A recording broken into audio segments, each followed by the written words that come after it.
예, 서울시장 보궐선거 출마자 릴레이 인터뷰. 오늘은 민주당 예비 후보인 박영선 전 장관을 모셨습니다. 참고로 우상호 후보께도 같은 기회를 드리겠다고 요청을 했습니다만 고사했다는 점 먼저 알려드리면서 인터뷰를 시작하도록 하겠습니다. 자, 어서 오십시오. 네, 반갑습니다. 3년 전에 또 같은 이유로 뵌 적이 있는데 3년 만에 다시 모시게 됐습니다. 네. 이번에는 공식적으로 출마 선언하기에 상당히 좀 시간이 좀 있었는데 개인적인 결심의 문제였습니까? 아니면 당내 어떤 조율의 문제가 있었습니까? 그 당시에 중소벤처기업부가 안고 있던 현안 중에서 버팀목 자금, 소상공인들에게 드리는 버팀목 자금을 차질 없이 준비해야 되는 좀 그런 상황이 있었고요. 또 하나는 이제 백신이 곧 들어오지 않습니까? 그런데 백신이 들어오게 되면 이 백신의 접종과 관련해서 주사기의 문제와 관련해 요즘 미국 바이든 행정부가 찾고 있다는 그 쥐어짜는 특수 주사기 그것을 대한민국에서 중소기업이 생산을 하고 있습니다. 그래서 이것을 월 1,000만 개 정도의 스마트 공장을 만드는 문제, 이런 것들이 현안이 굉장히 그 당시 다급했었습니다. 그래서 제가 쉽게 중소벤처기업부 장관을 그만둘 수 있는 상황이 좀 아니었었습니다. 현직 장관의 신분이기 때문에 좀 늦어졌다 이런 말씀이시군요. 이번 선거에서만큼은 민주당이 후보를 안 내는 것이 어떻겠느냐라는 얘기가 당 내에서도 상당한 고민이 있었던 걸로 알고, 혹시 개인적으로 그 부분에 대한 고민은 없으셨습니까? 저는 그 문제는 이렇게 생각합니다. 지금 서울에 직장 생활을 하면서 마음의 상처를 안고 있는데 마치 아무 일도 없었던 사람처럼 행동하는, 그렇게 살아가야 되는 여성들이 굉장히 많이 있다고 생각합니다. 그런데 이 여성들이 그렇게 마음의 상처를 안고 살아가는 것 자체가 굉장히 고독한 일이고 또 굉장히 고통스러운 일입니다. 그래서 첫 여성 서울시장의 당선이라는 것이 그러한 여성들에게 좀 더 뭔가 여성의 그 문제에 대해서 희망과 꿈을 줄 수 있지 않는가, 저는 그렇게 생각하고 있습니다. 자, 전임 박원순 시장께서는 사람을 위한 도시 이런 개념을 많이 내세우셨는데, 혹시 시장이 되신다면 박영선 시장이 생각하는 서울시는 어떤 시입니까? 저는 서울시 대전환 21분 도시 서울입니다. 100년 전에 마차에서 자동차로 세상이 변할 때 그 당시는 도로 중심의 자동차 중심의 도시였었습니다. 그리고 또 스페인 독감이 유행을 해서 상업지구, 주거지구 이렇게 조닝이 만들어지면서 도시 집중화 현상이 일어났죠. 그런 100년의 시간을 뉴욕 맨하탄과 같은 그 도시의 표준을 보고 우리가 따라갔었는데, 이제는 자동차가 자율주행차 시대로 바뀌고요.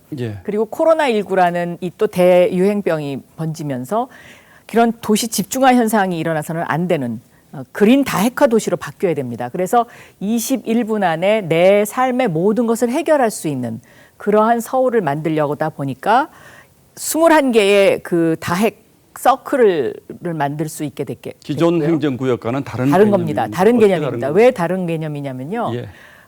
예를 들어서요, 양천구의 신영시장이 전통 그 시장이지만 온라인화가 굉장히 많이 발달되어 있는 시장인데, 여기서 배달을 가는데 양천구를 넘어서는 강서구에서도 주문이 들어옵니다. 그런데 그렇게 되면은 이 신영시장에서 굉장히 그 배달하는데 여러 가지 문제가 있다. 그런 저한테 그 건의가 들어왔습니다. 그것처럼 병원도 21분 안에, 또 주거와 그 직장도 21분 안에, 통학도 21분 안에 이렇게 해결이 되면 콩나물시루 같은 지하철의 고통, 또 아이들 학교 보내는 문제에 대한 걱정, 이런 것들을 덜 수 있고요. 특히 어르신들은 21분 안에 내가 아팠을 때 병원에 갈 수 있다. 이런 서울이 되면 굉장히 안심하실 수 있다. 이렇게 생각합니다.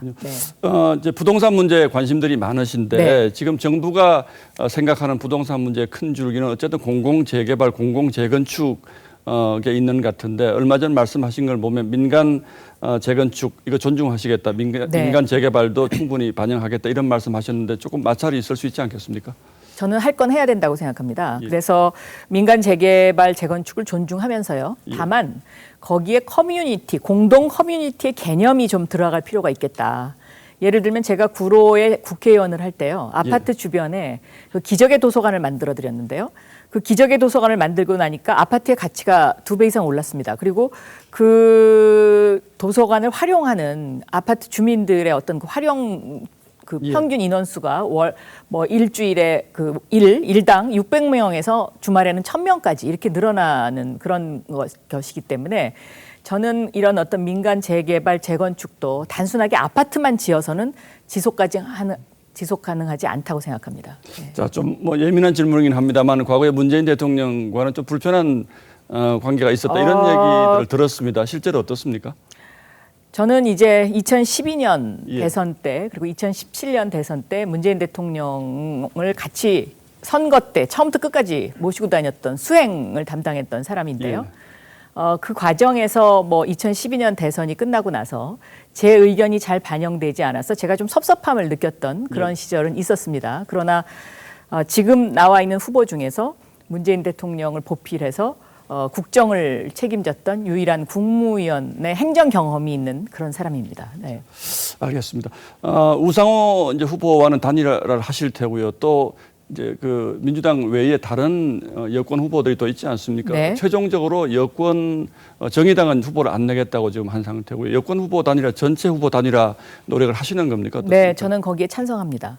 그러니까 네. 김진애 의원, 그러니까 정봉주 의원하고 같이 정봉주 다 의원도 네, 있는 네, 거죠. 네. 그럼 민주당 먼저 하고 2단계로 후보 단일화를 하게 됩니까? 아니면 그런 한꺼번에 할 수도 있습니까? 구체적인 얘기는 아직 논하지 않았는데요. 예. 그런 그 통합과 관련된 부분은 저는 시간이 빠르면 빠를수록 좋다 이렇게 생각하고 있습니다. 예, 마지막으로 좀 훈훈한 질문 하나 드리겠습니다. 우상호 후보님이 누님 그러시던데 네. 우상호 후보님의 장점은 뭡니까? 우상호 후보님은 굉장히 마음이 선한 사람입니다. 예. 네. 예, 알겠습니다. 네. 저희 방송에도 좀 나와주시면 좋겠는데 안 나오시겠다고 해서 마지막으로 여쭤봤습니다. 네. 자, 박영선 전 장관님 말씀은 여기까지 듣도록 하겠습니다. 네, 오늘 말씀 감사합니다. 고맙습니다. 네.